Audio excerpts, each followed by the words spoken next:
Good morning, good afternoon, good evening, depending on which part of the globe you're at. This is the payment system broadcast number 16. Today is Fortifying Trust, Consumer Fraud Prevention. We're going to allow people to enter for about 30 seconds and then we'll start. Thank you for joining.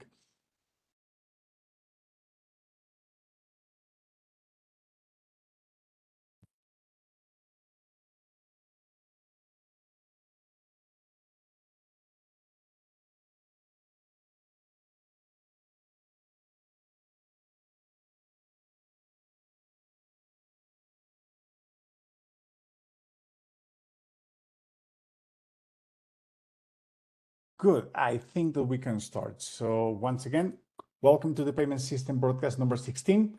I'm Carlos Leon. I'm going to be the host of the broadcast today. So we're going to start with the introduction and housekeeping. Then, as usual, we're going to have the main session today with David McKay and Chad Reimers.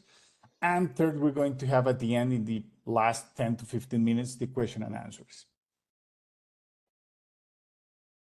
So today we have two prime guests in the consumer fraud prevention area, which are David McKay, who is financial crime manager at HSBC Innovation Bank. He's formerly covered surveillance, fraud investigation, safeguarding, and professional standards at Surrey Police. And we have Chad Reimers, General Manager, Fraud and Identity Solutions, UK and Europe at TransUnion. So David and Chad, thank you very much for joining us. It's great to having you here. Thanks, Carlos. Thank you.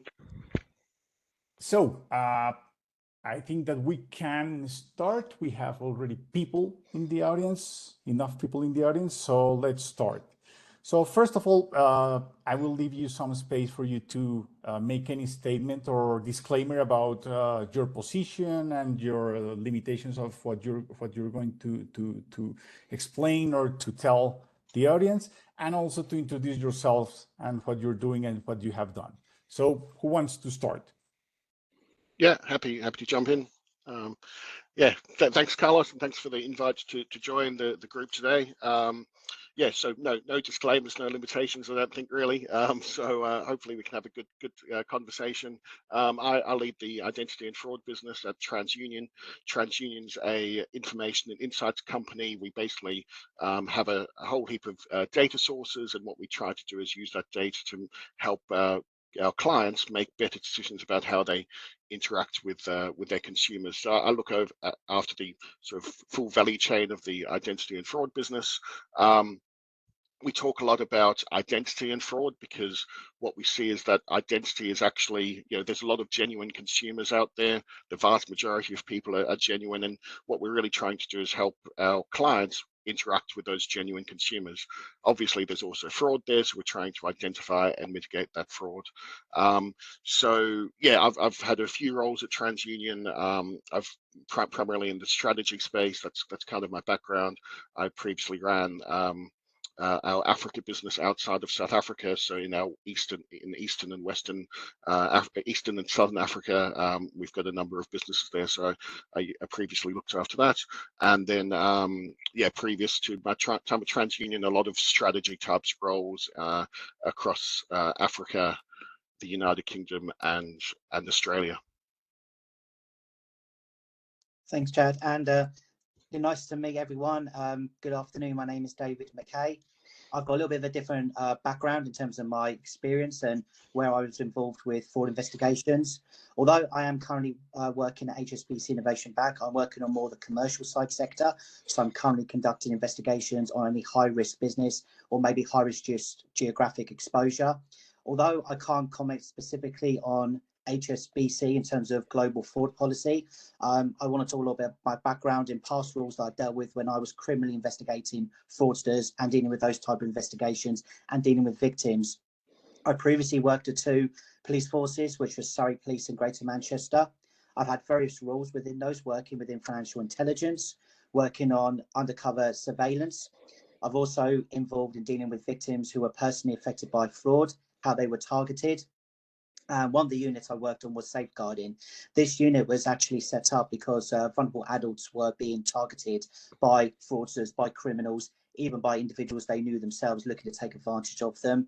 So about doing those investigations, and what Chad said as well, you know, in terms of vulnerability side, about how vulnerable adults were being targeted and what means and methods these fraudsters were using. And then my last role I had in the police was professional standards. That was when it was receiving internal complaints and conducting internal investigations against officers breaching the code of practice. That's great. Thank you, David. Thank you, Chad. I think that with your introduction, it is very clear what we're going to talk about. So I don't have to spend too much time introducing what we're going to talk. And it's about how consumer fraud prevention, or what are the latest developments, the current trends in the consumer fraud prevention in payments. That's the topic we're going to have today. And that's what we are going to discuss with Chad and David. So let's start. And perhaps one thing that I always like to do is to get like the concepts right or straight. And perhaps one that is usually not that clear among the people in the industry is, what is the difference between fraud and scams? Is it important to understand why is it different? Why scams is not exactly the same as fraud, but why are they interrelated? Chad, Yeah. and it's a really interesting one, and something that I've come across when I was doing my criminal investigations.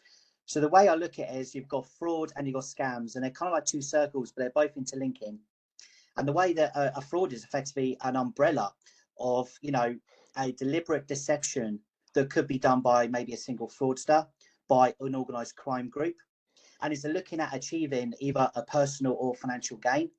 And then when you look at the circle I call the, you know, the scams, effectively that still is a type of fraud, but it's where criminals, again an individual fraudster, or it could be part of an organized crime group, using a scheme, a trick or way to try and, you know, con somebody in order to make a personal or financial gain. Some of these scams we've seen have become rather high profile, and one I think that was actually recently on a BBC documentary program was about OneCoin, the you know, the crypto coin that came out, generated approximately 4 billion, but was identified as being a very complex and elaborate Ponzi scheme, a scam, to con people out of investing their money.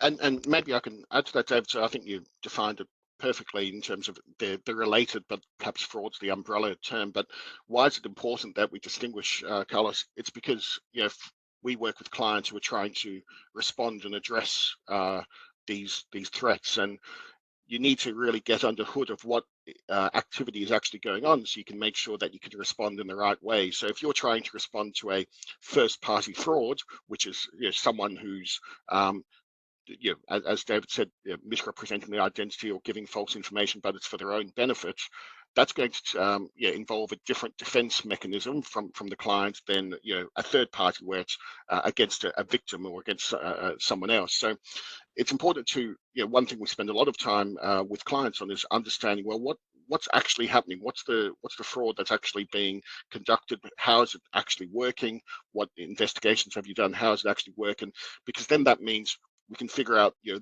what sort of signals, what sort of information can we layer into a response strategy going forward to make sure we respond. So it's absolutely critical that you define them. Yes, there's a relationship, but you need to separate them out so you make sure the response strategy is the right one.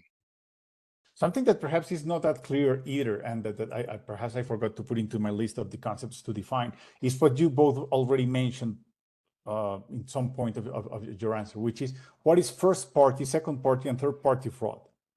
Yeah. Can we spend 1 minute, a couple of lines on that? Cool. Yeah, happy to. Yeah, so first party fraud is really about, you know, you as the individual.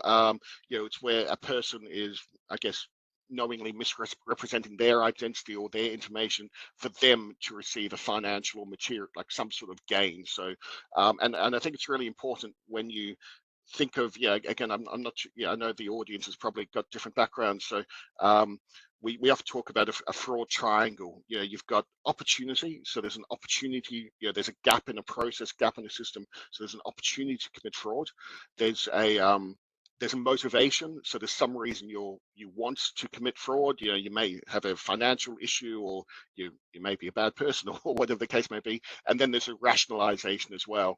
So you can validate or justify your behavior and your actions. So that opportunity, motivation, and rationalization applies to first party, second party, or third party fraud. But it's important in the first party side that you're basically looking for material gain for yourself. Yeah, at the other extreme is the third party fraud, where it's effectively there's a victim involved. You're basically misrepresenting someone else, you know, through identity theft, through creating or leveraging someone's personal details, using them without their consent, and then you're trying to gain some material gain again. So it may be a stealing someone's identity, it may be creating a partially synthetic identity, but you're doing that to effectively have a material gain, and at the end of the day there'll be a victim and an innocent victim out of that as well. And I think just to add on the second party element as well, effectively where, and again, a perfect example would be, I need to get a better credit card rating. But what I'll do is I'll ask my grandfather, who's got much better rating than me, and I will utilize his details in order to then, present myself as him and get effectively his benefits, but use it to my own goals. Great, that's great, and that's important because normally, when we change jurisdictions, the way that the concepts are defined, or the names of the actions, or the, let's say in this case of the behavior changes. So it's nice to have like a common ground on that. So let's go forward. So David, drawing on your covered law enforcement experience, what are unique perspectives do you bring to consumer fraud prevention? That's really interesting.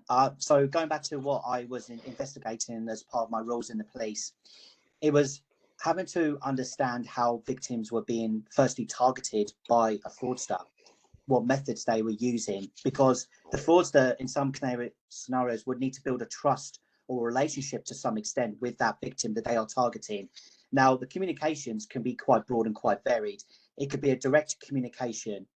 It could be physical. It could be simply as somebody getting a letter through the door saying, congratulations, you've won the Spanish lottery. You need to make a payment to, move those funds.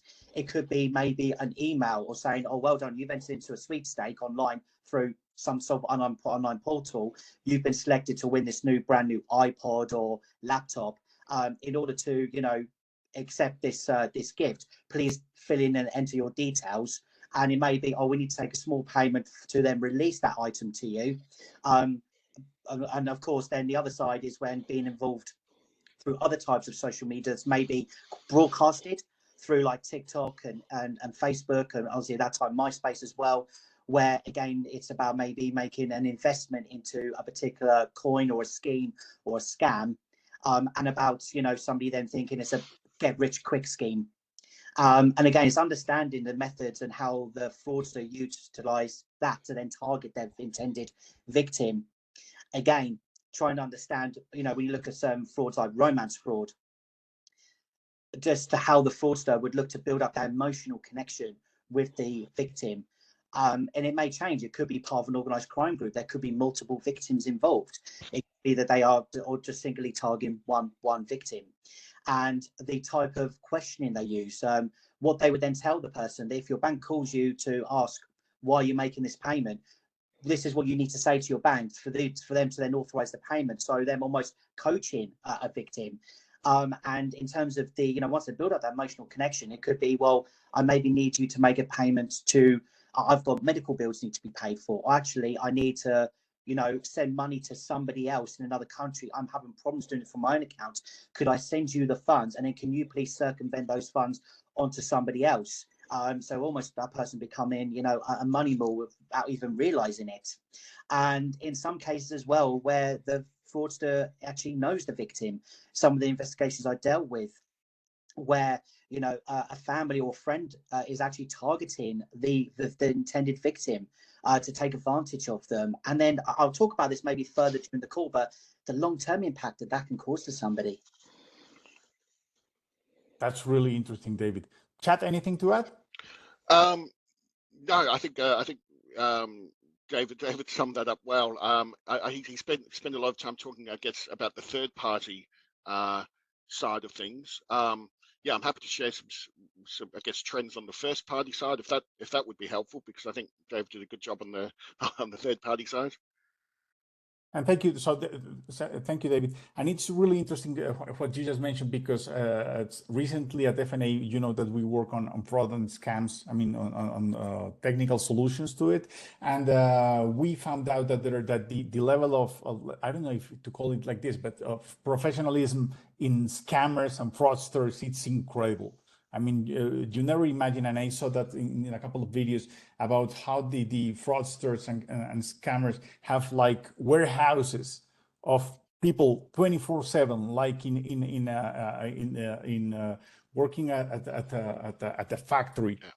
all day long, trying to scam people with Yeah. pig butchering and these other like type of schemes. So it's a really organized scheme of how to get the people confidence and trust, and to get the money out of it at the end. So it's really interesting what you tell. But Carlos, I think one interesting aspect there is, and you use that term, which is a really unfortunate term, the pig butchering term, but it's obviously quite catchy. But I think we're still in a state where there's a lot of victimization on the fraud side, and I haven't been in David's position in law enforcement, but where there's that victim blaming, and I think that's where a lot of the education efforts are really trying to firstly empower people to not make those mistakes, but also create some safety and some trust between organizations and consumers, because frankly, I mean, yeah, we shouldn't be blaming the victim for when some of these activities are taking place. That's completely true. And in fact, Chad, the next question was about partially, I mean, some part of it, it's about that. So the next question has to do with what are you observing? What are you seeing in first party fraud incidents, but also second and third party incidents, and how consumer education is shaping these trends? Is something that education is able to, not say fix or solve, but to mitigate? So again, I believe you've got quite an international audience. So maybe to set the scene a little bit, it might surprise some people to know that the biggest crime in England and Wales isn't murder or robbery or theft. It's actually fraud. So 40% of all crime in the UK is actually fraud. And I mean, we might talk about it later, but you actually contrast that with the resources against fraud. There's a big gap between the level of fraud and the resources against it. And CIFAS is a consortia body that operates in the UK. They did a survey where they called out that I think it was about 1 in 13 Brits admitted to committing some form of first party fraud in the last 12 months. So it's prevalent, and it's being acknowledged. But with first party fraud, we go back to that triangle I spoke about earlier: opportunity, rationalization, motivation. And let's consider the current context as well. So we're coming out of a period of high inflation. We're coming out of a period of cost of living crisis.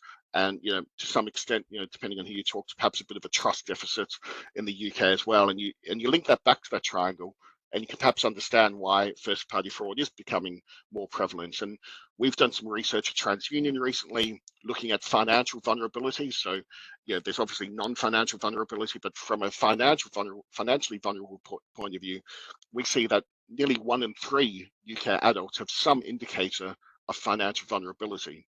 So that means there's a lot of people with perhaps a motivation to justify some sort of activity. Obviously, the opportunity and the rationalization might not be there, but perhaps the motivation is. And when you compare that to some of the CIFAS who I spoke about earlier, that it's often in the young demographic, where there's that more willingness to commit some form of first party fraud. So people sometimes think that's a bit innocuous. So we're changing an email address, we're changing a phone number. But one of the items that we've just come out with, an ebook on vulnerable consumers as it relates to fraud.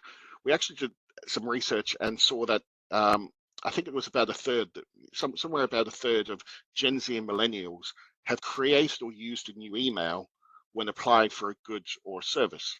So yeah, people might say, well, that's not that bad a thing. But what we're trying to do is, I spoke earlier, most people are good people trying to get through the system.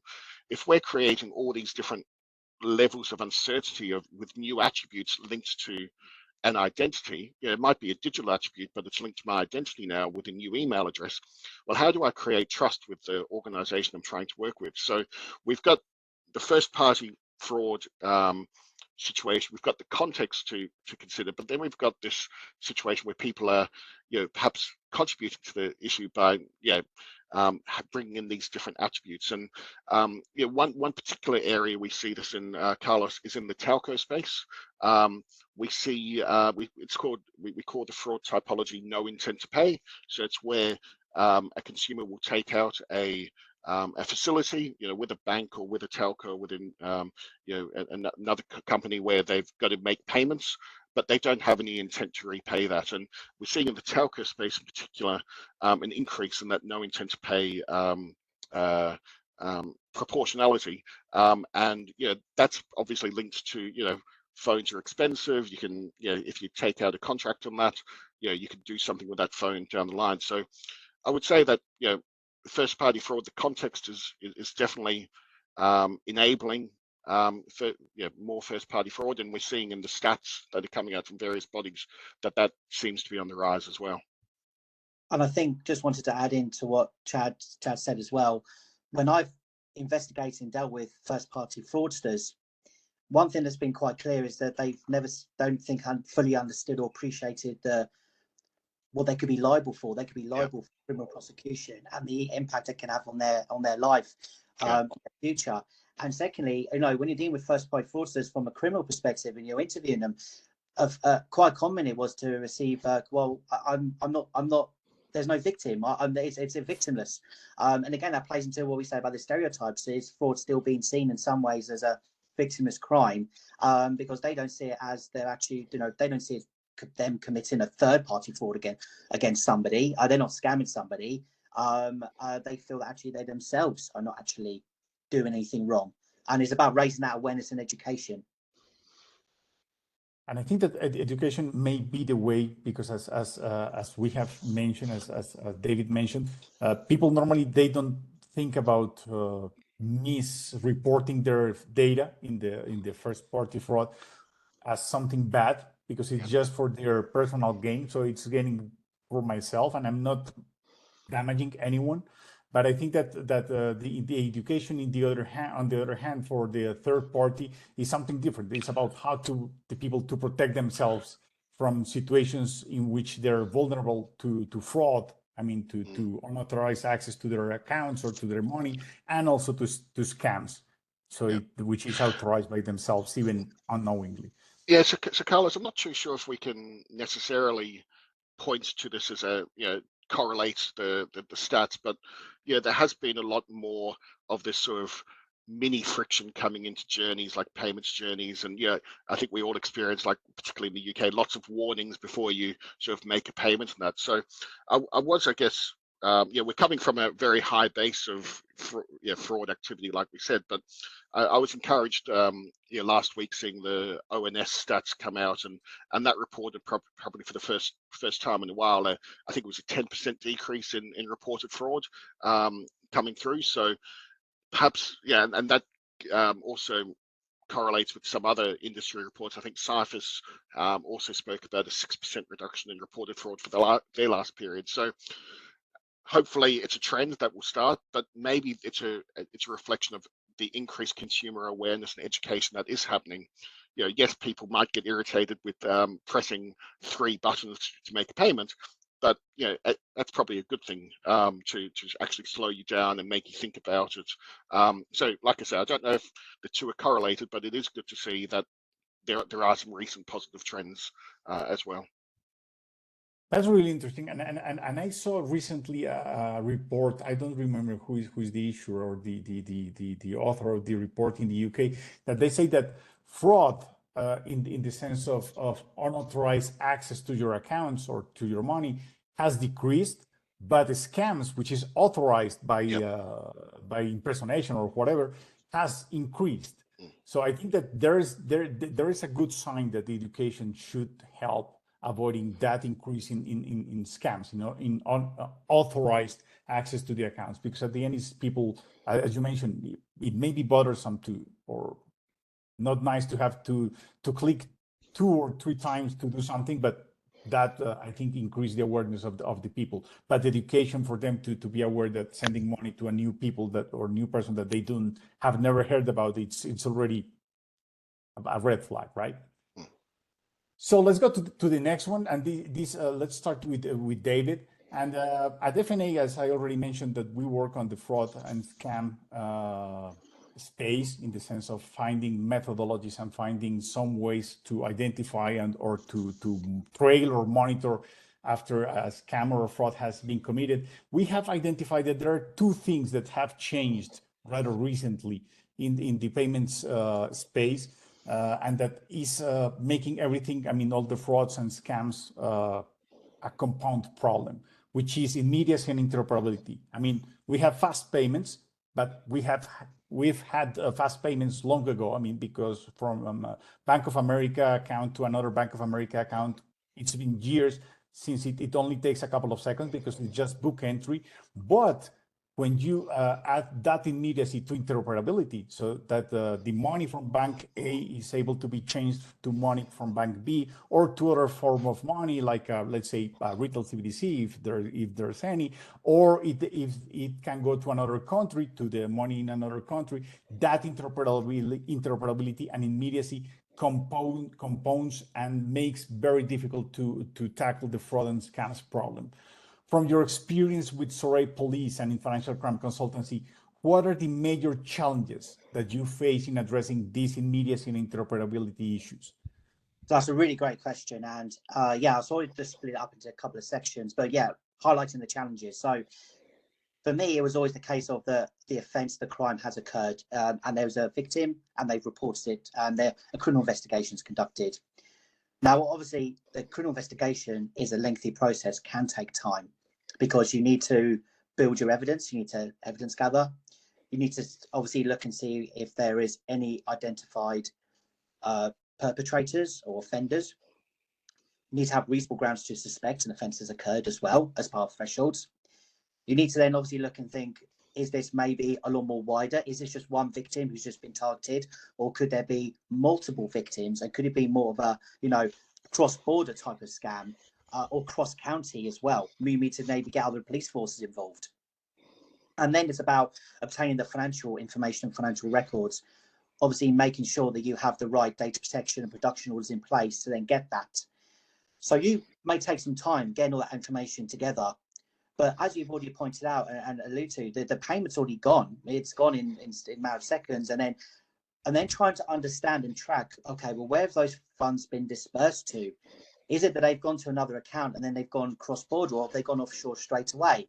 And trying to find out the flow of funds. Have those funds actually been utilised to be invested into an actual asset, like a property or a boat or a car or an item of artwork or even cryptocurrency?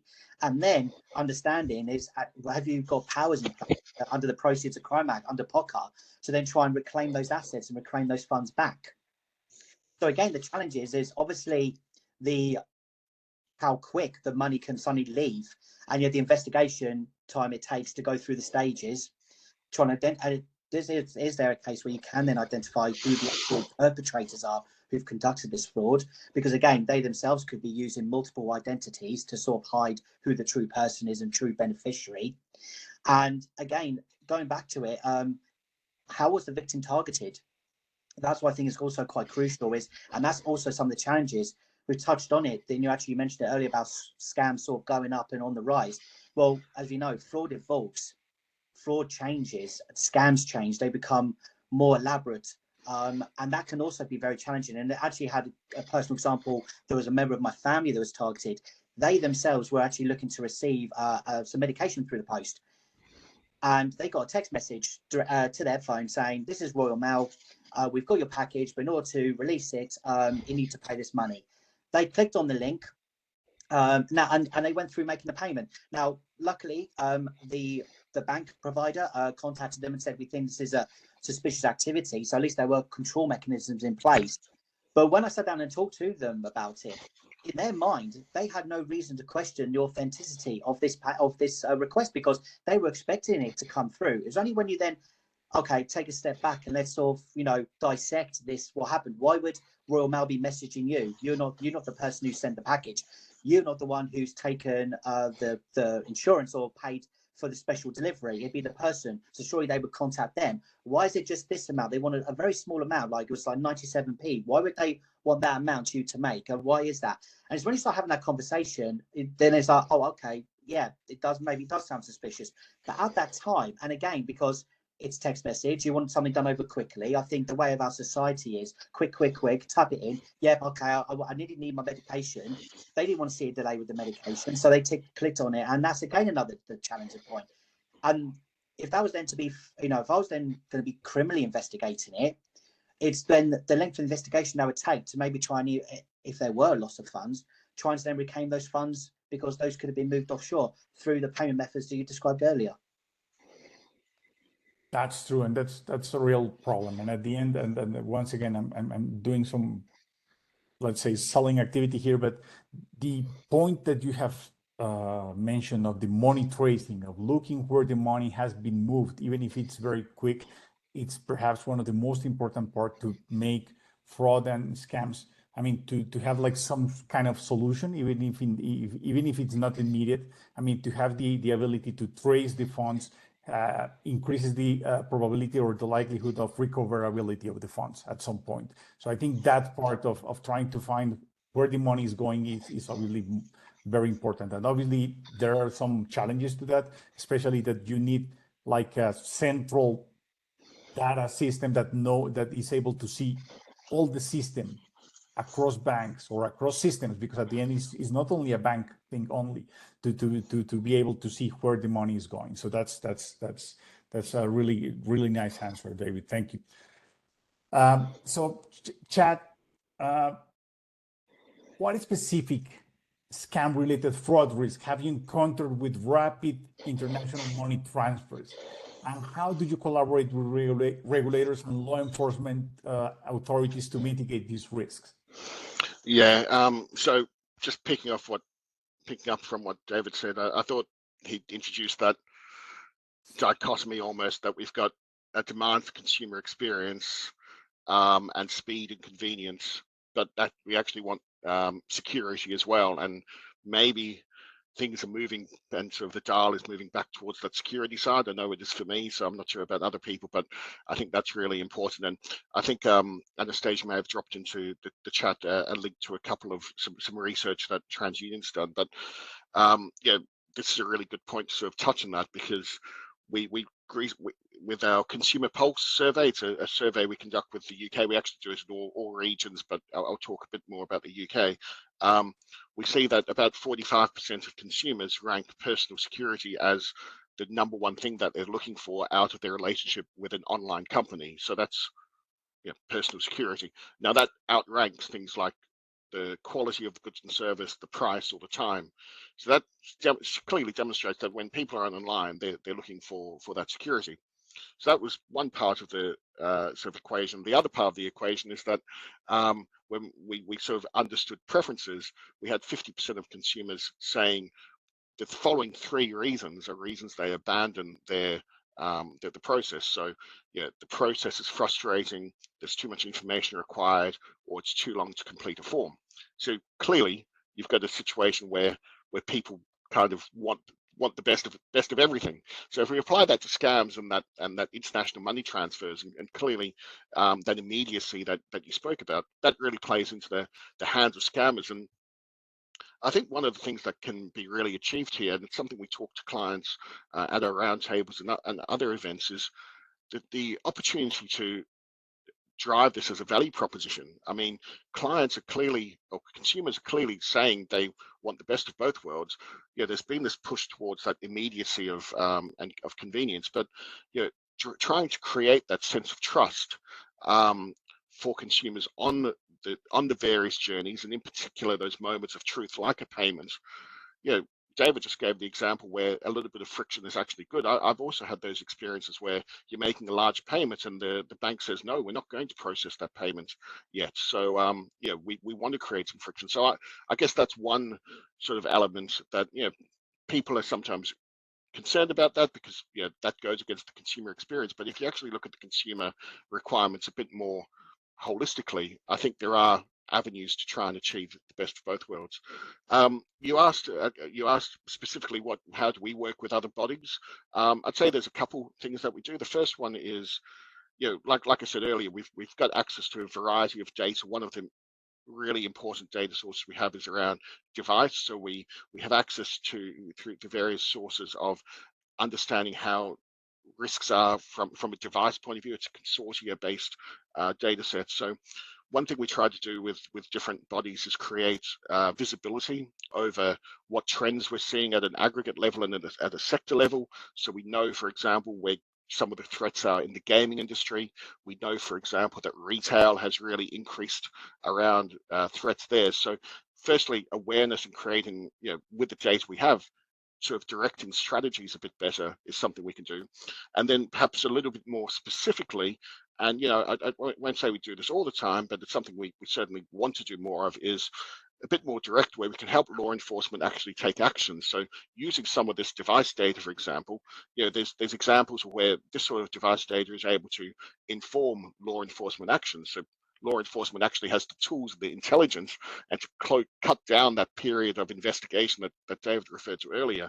So, for example, we were at the Global Insurance Fraud Forum in Edinburgh last year, and we spoke about some of these capabilities. And I guess it was a little bit of a surprise to me to see the lack of awareness that these capabilities exist. And I think that's what, we talk about collaboration all the time. It's the buzzword, but creating awareness around these capabilities and making it easy for each party to leverage that insight is really the key to actually making some ground on stopping some of these fraud types. So hopefully that provides a bit of background. A lot. David. Yeah, I just wanted to add as well, and you mentioned about the collaboration. And I just take back to my own personal examples and experiences when I was conducting an investigation. We again trying to understand the flow of funds, and let's say this has gone to several banking providers. It would then mean that as a criminal investigator, I would need to do several production orders for each of those individual companies for them to release the data. And like Chad said, could there be more AI and availability on obtaining that data? Yes, it's got to be within the lines of the legislation, the law, data protection, of course. But that was some of the frustrations, again, is that you would get a statement through a production order. You see where the funds have gone, and then right, I need to do another order to then get that information back. And that's again feeds into the frustration and the friction around the elongated investigative process. So collaboration between the law enforcement, the financial institutions, as well as also the victim as well, because again, what's very important is the victim is the first point that was telling me how they were targeted, and that was the information that I wanted to obtain. And that also was for my own education of and awareness of understanding how they were targeted, because each case was on its own merits. Each victim was targeted differently. That's great, David and Chad. The next question has to do with money mules and international fraud schemes. So we're focusing a little bit more on this interoperability across borders. So what strategies have proven effective in detecting and preventing the use of money mules in international fraud markets? And how is the cooperation among global counterparts to tackle cross-border fraud? Who wants to go first? Yeah, so I can jump in maybe with firstly, I think maybe the definition is really important. So for people who don't know what's a money mule, so a money mule is effectively when an individual, a consumer, allows their bank accounts to be used as a way for money to move in and out. That's either stolen or it's being raised illegally, effectively. So it's actually more widespread than we believe. I mean, perhaps individuals don't have the direct experience, but particularly on university student campuses and other youth sort of based areas, it's becoming more and more common because it's almost seen as a victimless crime. And I think that's probably one of the education elements that needs to be brought through, because effectively it's funding, criminal enterprise. So first and foremost, that's the definition, and we need to care about it, because it has a much bigger society impact than just the transaction itself. So in terms of what we're seeing in terms of strategies to combat this, I think the primary area is at the point of transaction, so at the point of payments. That's probably the biggest area where that education that we spoke about has come into it, to sort of slow down the transaction slightly and help people think about what they're doing. And then obviously there are various solutions out there. We as TransUnion don't necessarily operate in this space, but more transaction monitoring to sort of see what's at risk. So I think that's established. I think the education is really important.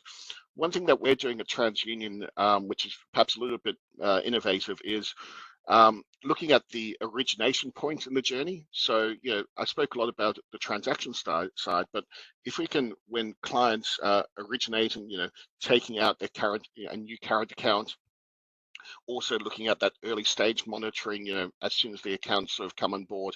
And we use some of those data assets I spoke about, and in particular our credit bureau data, which is obviously quite unique to credit bureaus, as well as various other banking data that we have as a collective. And we look at things like, turnover, activity, or even inactivity, balance trends. And if we can sort of create a view of what normal looks like, then it helps to identify abnormal. So like I say, probably most of the efforts around the transaction, the monitoring side, but there's also other areas where efforts can be made to try and stop this, and we're trying to bring that up the value chain, frankly, because that's where we find our strengths are. It's more at the onboarding stage than further down. David, anything to add there? Just more about being on the education front. Again, if somebody is selected as a money mule, are they fully aware of the where those funds originate from? Because there would have been a crime that's occurred for those proceeds, for them to receive those. Would they be more, if the education was there to say, well, actually, are you aware that these funds could have been from a criminal enterprise, such as other frauds or drugs or human trafficking? And for them to really question, where the money could be coming from, and would they be then comfortable allowing somebody to use their bank account to then process the funds through? And then secondly, again, on the repercussion side, when you opt to allow somebody to do that, under the law, you are effectively facilitating money laundering. So again, you yourself could be liable to prosecution by the police and by the court system. That's great. We're running out of time, so I'm going to skip one question, and we're going to have just two of them, and I will ask you very kindly to let's answer them very quickly. First one is, and this is something that you already mentioned, how do you see from the customer experience, from your contact with the customer, with the financial customer at the end, this balance between robust fraud prevention measures, this friction that we have talked about, and ensuring a seamless customer experience? What do you see the people feel about this? Yeah, I think we've touched on this a little bit in terms of that dichotomy between seamless experience versus that demand for security.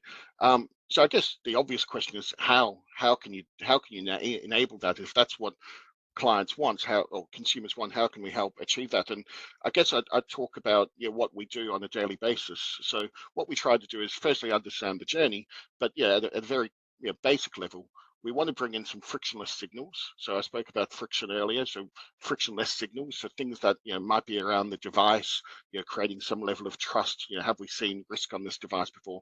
So if we could do some frictionless insight, that helps. We might be able to move forward from that, we might not.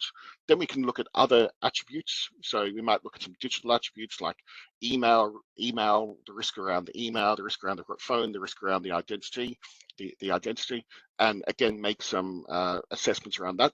Importantly, we're also looking for trust as well, because we're looking for, do we have trust as opposed to just risk? And if we can establish that trust, then we can move people through, and again, avoid that friction that you spoke about. And then finally, of course, if we continue to see risk, we don't necessarily want the journey to stop, because we want to, we always want to drive the growth of our clients' portfolios. So we might introduce some item like step-up authentication, so things like document verification and facial biometrics, and even those things which have historically been seen as friction, they're now more and more lightweight, very quick, automated, so you can actually move through these processes, and everything I described can be done in a matter of seconds. So you really want to try and balance some frictionless, some light friction, and perhaps some heavier friction throughout that journey based on the risk in pursuit of what you were speaking about, Carlos, about balancing the customer experience as well as the security of the transaction as well. Thank you, David. Just wanted to sort of add, and I appreciate not mentioning customer experience, but my experience was these were victims of a crime, and it was the victim, the impact it's had on them. Because yes, there may well be a financial loss. We've been unable to recuperate the funds, but quite a few times is when I was dealing with victims, and they were actually telling me that they were actually sometimes even more so worried about having to then disclose to their friends and family, even their employers, that they themselves have fallen foul to a fraud or a scam. And the worry of the human impact, the emotional impact that that's causing, because of how they then feel that they're going to be judged and perceived going forward, and the stress and that can cause. And that's why it's important about having the empathy there, that this is a victim at the end of the day, this is a human being who's caused this, and making sure that that support is there. And something I used to work with my victims when through the course of the investigation was about trying to provide that education, because what you want to do is look at preventative measures that they then don't get targeted in the future, but that can sometimes happen. And that's a very a fair point, because I'm going to tell you something. And fellow FNAer, I mean, someone from FNA, a couple of weeks ago was a victim of a scam at the end in the sales of the tickets for the Olympics. And it seems that there is a very big scam, or was a very big scam running. The most important thing is that it was on Google as the first link for you to buy the tickets is this one. So that's already something that you trust. I mean, you go to Google, and if it's an advertised link, you say, well, this looks well. It has all the nice things that you would expect from the logos from Visa, MasterCard, blah, blah, blah, etc. And he fell. I mean, he was the victim. And at the end, he was like, well, we work on this. We know about fraud. We know about scams, but we're victims anyway. So it's really interesting to see that point that you mentioned, that it's very important to have good education, good information, and to have complete awareness from everyone, because we all could be victims of this. And I now that I remember, I also heard that there is someone from a central bank, like a governor, that was victim of a scam, a very famous scam rather recently. So I mean, we're all potential victims in a way. So just to close our discussion, I would like to know, and the last question normally is about like forecasting, let's call it like this, or nowcasting at the end, which is looking to the future. How do you see these fraud and scams techniques going forward, and how is the prevention and the education going forward to trying to counter that? Well, I think it goes back to the fact that fraudsters are always one step ahead. I mean, they've got the tools and the ability and the motivation to be one step ahead, unfortunately. So we're always playing catch up. But a couple of things that concern me, I guess. One is the level of data breaches that are happening at the moment. This means that there's a flood of personal data available on things like the dark web. And what we're seeing is less identity theft necessarily, because of those controls I've spoken about that we and other companies try to put in, but partially synthetic identity. So you can leverage aspects of identity that's available on the dark web, add to it, build up a profile, and what we talk about as sleeper fraud or bust out fraud, where fraudsters actually try to create a strong, positive, and almost profitable profile for a bank or for a lending company or whatever, working up to that final bust out. So that's a key trend we're seeing, and I think that's going to extend.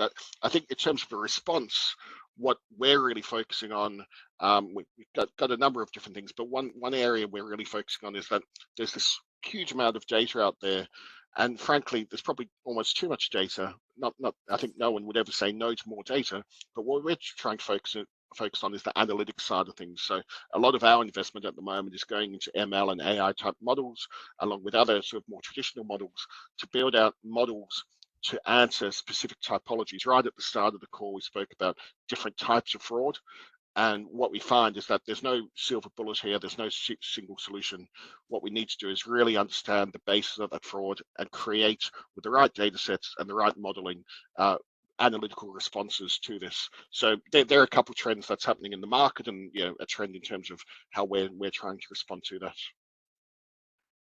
I think just to sort of close off and add another trend that I saw when I was investigating through the dark web was on criminals, almost creating their own focus groups, utilizing the dark web to actually communicate with each other about ways and means to circumvent controls, our ways and means to target victims. And a classic example was a victim being targeted through a romance scam.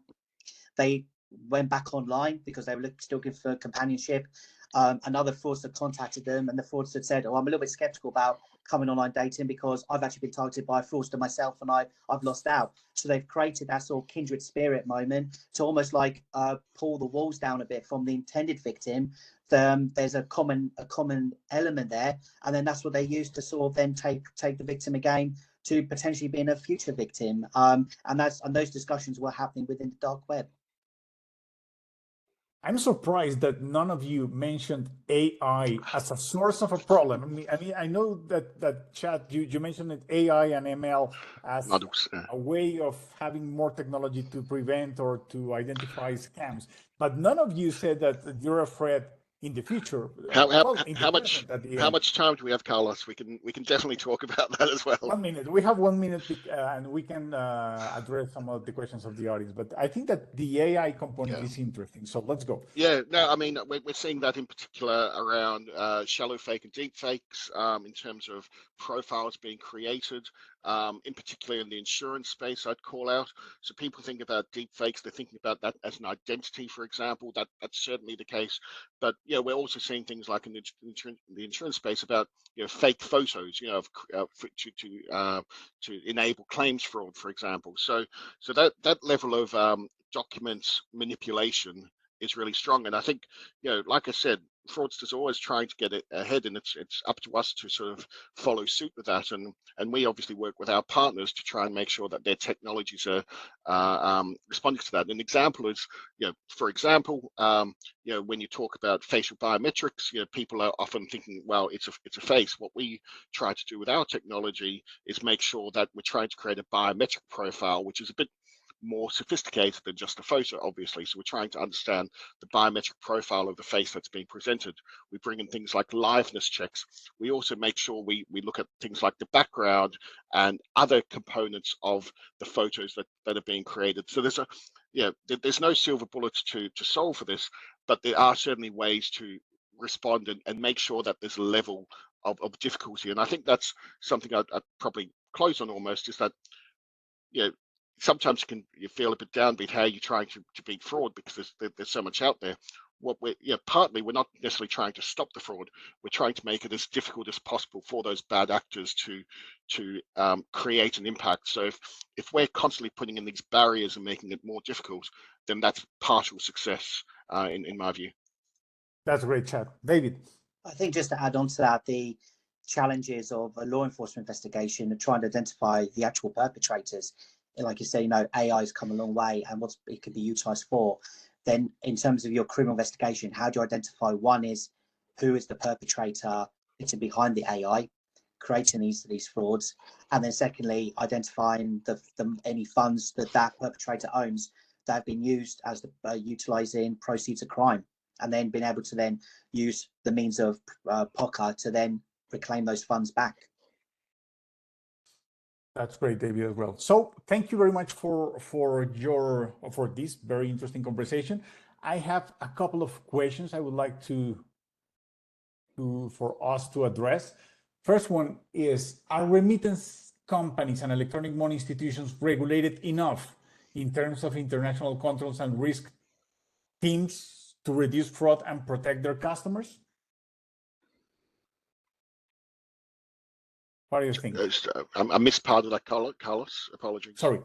Once again, is remittance companies and electronic money institutions regulated enough for this? I mean, for fraud and scams? Well, it's interesting you say that. We've just put forward a proposal, some discussion paper in response to a government regulatory item, and we actually said no, we don't think it is. There's a lot of AML checks that are happening, obviously in the banking and lending world, and in the gaming spaces, gambling space as well. But we called out that there's also areas that aren't as included, things like telcos, things like social marketplaces, where there's large volumes, but also large value transactions happening, where we believe that there's scope for expansion of some of those rules, regulations. So I won't claim to be an expert in all the remittance elements, but based on what I just said, there's definitely scope to expand some of these interventions, I believe, some of these rules and regulations as well. Good. I have another one which is really interesting, and this has a lot to what I work on at FNA. How do you see the need and or ability to work to prevent fraud and scams in instant payments and in the future in the digital pound or digital euro? I mean, retail CBDCs. What systems should be installed in the systems clearing engine of those systems, if any?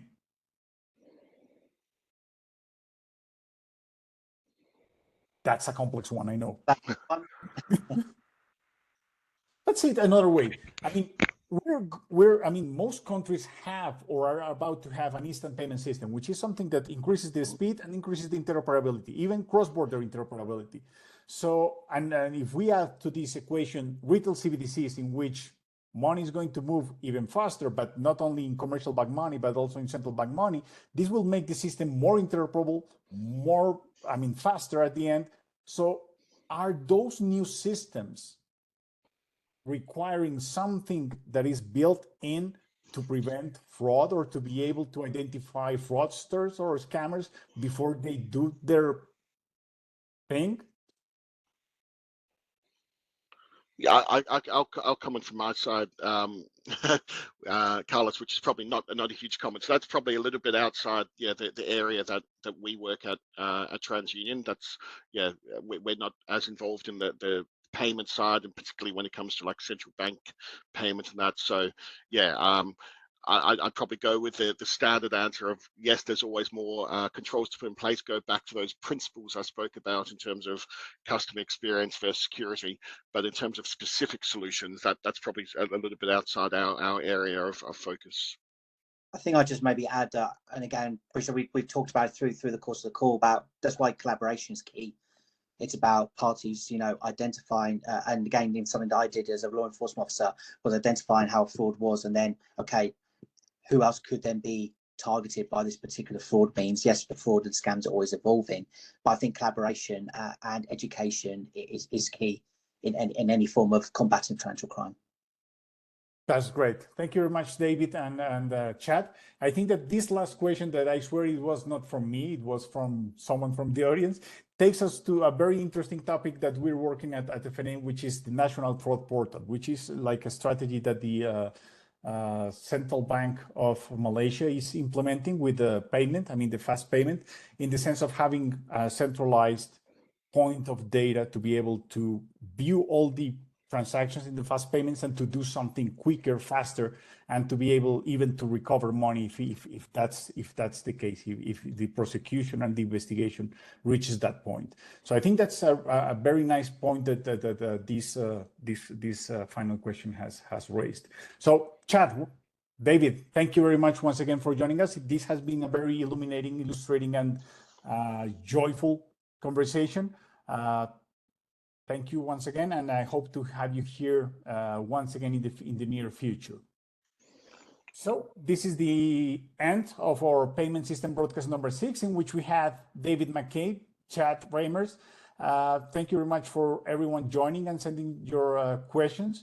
Let me tell you that we have some upcoming events. In fact, we have 4 in the next month, in September, we're going to have the CBDC broadcast number 28, talking with the Central Bank of Brazil and the World Bank. We're going to have consumer fraud and scams number 2, about private AI and FNA. The third one is payment system broadcast number 17, in which we're going to talk about tokenizing financial liabilities with the UK House of the Lord and the Citibank.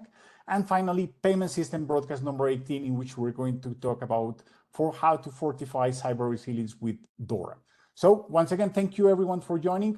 Have a very nice rest of the day. Thank you, David and Chad. Thank you. Thank you.